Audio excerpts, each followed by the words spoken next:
From impeachments to inaugurations, if it's a political story, we are on the scene. The race for the White House is heating up. Kamala, you're fired! I say, bring it on. If it's breaking news, we're live with the latest coverage. From the White House, the State Department, and Capitol Hill, we know the issues, but above all, we know the players to bring you the latest in-depth analysis on all the key stories that we're covering. I'm Eric Ham. Join me from Washington here on Firstpost America.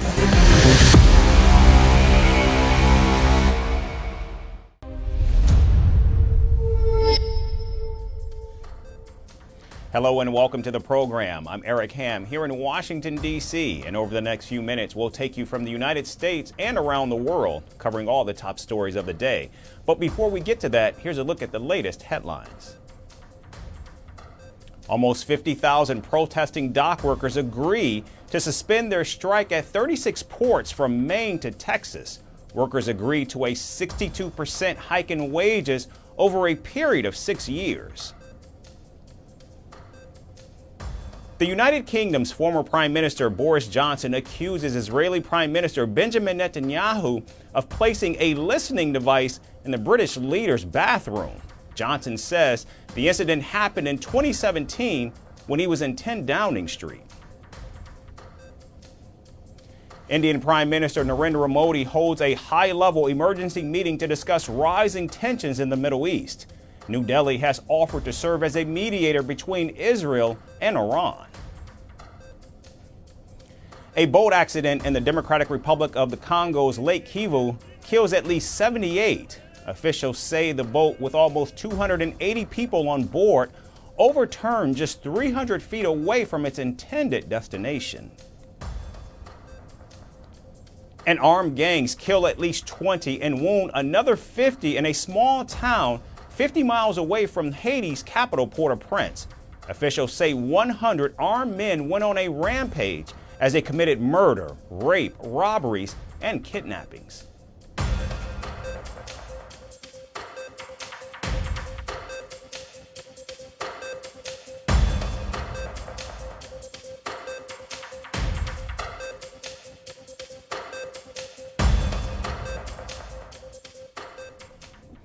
We begin in the Middle East, where Israel carried out 11 consecutive airstrikes on Lebanon's capital, Beirut. Israel says its fighter jets destroyed the intelligence command headquarters of Hezbollah. According to reports, an Israeli airstrike also targeted Hashem Safieddine, who was presumed to be the next leader of Hezbollah after Hassan Nasrallah's killing. Now the fate of Nasrallah's potential successor remains unknown as Israel pledges to dismantle the Iran-backed group. In response to the Israeli airstrikes, Hezbollah launched almost 200 rockets, which it claimed hit 2 Israeli bases near Haifa. However, Israel says that most of the rockets fired from Lebanon were intercepted and no casualties or damages were in fact reported. As fighting escalates, Washington has warned Americans against traveling to the region. From very early on, the State Department has issued travel warnings against traveling to Lebanon, encouraging American citizens in Lebanon to get out via commercial options. The U.S. military is, of course, on the ready and has a whole wide range of plans. Should we need to evacuate American citizens out of Lebanon, we absolutely can, and they can be implemented. Meanwhile, the White House reaffirmed support for Israel if, in fact, they decide to carry out retaliatory strikes against Iran. However, the Biden administration has cautioned Israel against sparking a wider regional war if the retaliation is not proportionate. We're not looking for a wider regional conflict. We're not seeking war with any group or organization or country in the region. We continue to engage the Israelis, very frequently. We are certainly talking to them about their response, but what their response might be, I'm just not going to speculate further on. But we do continue to engage with them, and I'll just have to leave it at that. As blasts covered the skyline of Beirut, Lebanese civilians said they had nowhere to go amid the incessant Israeli bombardment. We fled from the strikes and from the destruction.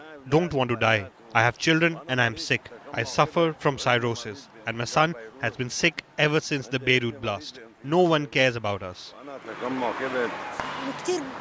You get scared, of course. It's something scary and you're unable to sleep. And you become worried that they might strike here or there, they might strike you by mistake, and that's what you wonder now. We go for a walk so we can forget the pain and worry. Meanwhile, the meeting of the United Nations Security Council offered practically no conclusions as Israel vowed to take the fight to Iran and its proxies after getting support from the United States and G7 allies. And staying in the region, Iran's supreme leader Ayatollah Ali Khamenei led the Friday prayers in the capital Tehran for the first time in 5 years. The last time the Iranian leader led the prayers was in 2020 when former President Donald Trump ordered the killing of Iranian General Hassan Nasrallah. Friday's sermon comes after Iran launched nearly 200 ballistic missiles at Israel on October 1st, setting off a larger conflict in the region. With his hand on the barrel of an automatic rifle, Khamenei addressed a crowd of thousands of Iranians. Throughout the sermon, the Iranian leader threatened to completely destroy Israel if in fact it retaliates. This malicious entity, Israel, has no roots. It's fake and shaky, and it has kept itself present hardly through America's support to it. And God willing, it will not survive. Every hit made by an individual or group towards this entity is a service for the whole region and the whole of humanity. Our resisting people in Lebanon and Palestine, you brave fighters, you loyal and patient people, these martyrdoms and the blood that was shed shouldn't shake your determination but make you more persistent.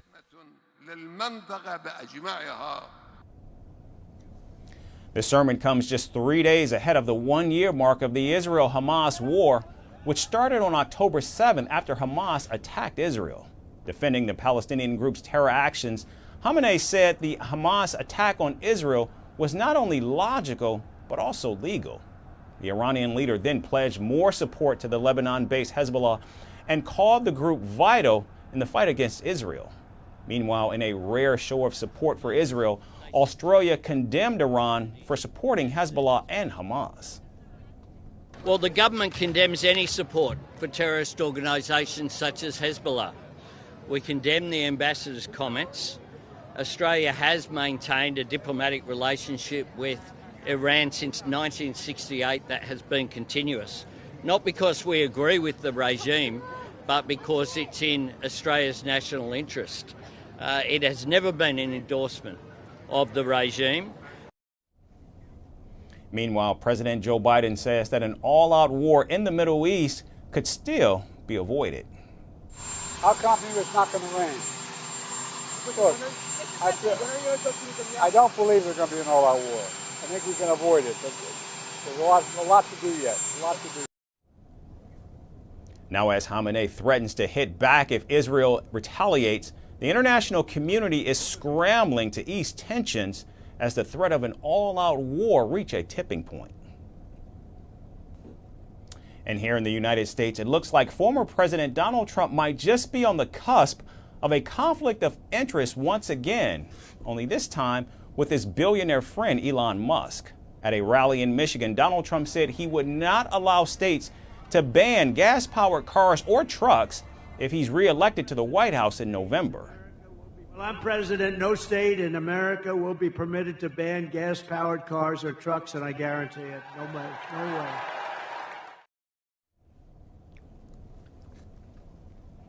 The comments come as Donald Trump tries to woo voters from the key swing state of Michigan, that's also home to Detroit's big three automakers. Looking to sway automobile unions in Michigan, Trump took shots at Vice President Kamala Harris. 33 days from now, we are going to win the state of Michigan. We are going to defeat Lion Kamala Harris, one of the worst candidates ever. We've never had a candidate like that. And how about the vice president? That's going to be president someday? I don't think so. I don't think so. Did you see the debate? I don't think that's going to be president. He called himself knucklehead. We don't want a knucklehead as a president. Now, Donald Trump's remarks on gas-powered cars raises questions about what it means for his friendship with Tesla CEO Elon Musk. Musk, who has repeatedly backed the former president and denounced Vice President Kamala Harris, who has been a strong advocate for electric vehicles and has demanded banning gas-powered vehicles multiple times. Apart from removing bans on gas-powered vehicles, Donald Trump has also floated the idea of ending the $7,500 tax credit on electric vehicle purchases, which was implemented by President Biden. I'm a big fan of electric cars, but I'm a fan of gasoline-propelled cars and also hybrids and whatever else happens to come along. And you can't mandate that you can only buy an electric car. You know, for this country to build charging stations all throughout the nation will cost anywhere from $3 to $5 trillion. No country has enough money to do that. The former president's embrace of gas-powered cars comes amid the backdrop of his offer to Elon Musk to serve in his administration if reelected. Thus far, Elon Musk has made no comment on Donald Trump's remarks, and it remains to be seen how the tech billionaire would navigate Trump's policies, which could directly impact his signature company, Tesla. And moving to South America, where Colombia has just made a major breakthrough in its energy sector. Two major oil companies, Colombia's Ecopetrol and Brazil's Petrobras, have discovered massive natural gas deposits that could boost the nation's economy. But with President Gustavo Petro pushing for a green energy transition by halting new fossil fuel exploration, how will these discoveries impact the country's future? Here's the story with more.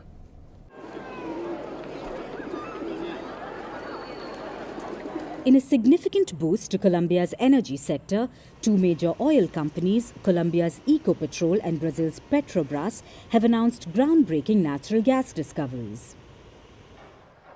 These findings are expected to greatly increase Colombia's gas reserves and help the country remain energy self-sufficient. The announcements came during a forum in Cartagena amid growing concerns about Colombia's ability to meet future energy demands. Colombia has been grappling with the dwindling supply of natural gas. Reserves had fallen to just 2.4 trillion cubic feet by the end of 2023, enough to last only 6.1 years at current consumption rates. This raised alarms within the industry, particularly as the country struggles to find new sources of natural gas to maintain self-sufficiency. However, the recent discoveries provide some much-needed optimism. Petrobras, which leads the joint development of the newly discovered Sirius gas project off the coast of Colombia, announced that it had uncovered a massive deposit with over 6 trillion cubic feet of natural gas. According to Petrobras executives, this discovery could potentially double Colombia's gas reserves. The first phase of the project is expected to begin producing gas by 2029, with 4 wells expected to supply up to 13.3 million cubic meters of gas per day for 10 years. Later phases could push output to 15 million cubic meters per day, further securing Colombia's energy future. Ecopetrol, which holds a 55.6% stake in the Sirius project, also revealed a separate discovery of its own. The newly uncovered well, named Papayuela, could produce up to 800 million cubic feet of gas per day once developed. While these discoveries couldn't have come at a better time, Colombia, on the other hand, has been facing an energy squeeze, partly due to a severe drought in South America. And compounding this problem is the government's push to transition to a greener economy. An initiative led by President Gustavo Petro pledges to halt new oil, coal and gas exploration as part of a plan to achieve net zero emissions by 2050. If we measure riches in emitted CO2 and not dollars, we have the answer. The 1% richest ones of humanity are responsible for the climate crisis that advances and opposes ending the world of oil and coal because it is its own source of wealth. While this move is a critical step towards fighting climate change, it has sparked controversy within the country, where oil and gas exports make up over half of Colombia's foreign trade. The world needs to listen to nature, not just listen to human beings, but listen to nature and understand what it is showing us today. It's asking for help and we are ignoring it. Many people keep burning, deforesting to plant crops and don't look to the future. What will the future be like if we don't preserve today? What will the future be like for our children and our grandchildren, for our indigenous lands, if we and the planet don't worry about preserving them? Despite these challenges, the massive gas discoveries by Petrobras and Ecopetrol are seen as a vital step towards stabilizing Colombia's energy outlook. So, as Colombia continues to balance its need for energy security with its environmental goals, these new gas reserves offer a lifeline. It provides the country with more time to manage its energy transition effectively while maintaining economic stability. And finally, to the South Atlantic, where tensions are rising once again over the sovereignty of the Falkland Islands. Argentina is renewing its push to reclaim the islands after the United Kingdom decided to hand over the Chagos Islands in the Indian Ocean to Mauritius. While Argentina promises concrete action, Britain has reassured Falkland Islanders that their situation is different and their rights will remain protected. Our final report looks at the latest developments. As the United Kingdom hands over the Chagos Islands to Mauritius, the fallout from this decision is shaking its remaining overseas territories, particularly the Falkland Islands in the South Atlantic. Argentina, sensing a shift in British resolve, is seizing the opportunity to revive its claim to what it calls the Malvinas. Argentina's Foreign Minister Diana Mondino quickly declared that the UK's retreat from Chagos marks the beginning of an end to its colonial grasp. She further vowed concrete action would follow, aiming to regain full sovereignty over the Falklands, which Argentina has claimed since the 1800s. Meanwhile, Alison Blake, the governor of the Falkland Islands, scrambled to reassure islanders, claiming the situation in Chagos is different. She insisted that the UK's commitment to defending Falklands' sovereignty is unwavering. Yet the timing of the Chagos decision leaves many wondering how steadfast that commitment truly is. After all, the UK's promises to Chagosians were similarly strong before it turned its back on them. For decades, the UK has clung to its last few colonies, even as its moral authority to do so has eroded, and the Chagos deal is a testament to that failure. The UK's forced removal of more than 1,000 Chagosians from their homes in the 1960s remains just a small mention in the dark chapter of British history. And now, after years of international condemnation, the UK is only now returning what was never rightfully theirs to begin with. Seizing the opportunity, Argentina's government sees the Chagos handover as an opening. The Falkland Islands, home to a British community but claimed by Argentina for over 2 centuries, may just be the next territory Britain has to cough up. The UK's failure to hold on to Chagos could embolden Argentina, which already lost a brief but bitter war over the islands in 1982. Yet, with Britain's geopolitical influence waning, Argentina might believe that this time the outcome could be different. So as Argentina circles, England's arguments may ring increasingly hollow on the international stage, particularly as it has now conceded Chagos under pressure.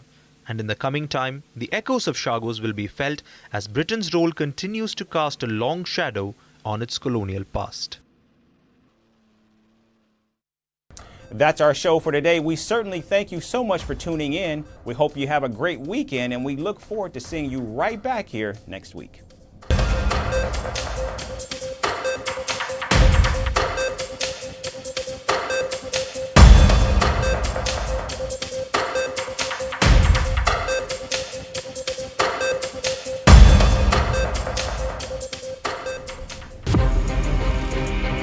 From impeachments to inaugurations, if it's a political story, we are on the scene. The race for the White House is heating up. Kamala, you're fired! I say, bring it on.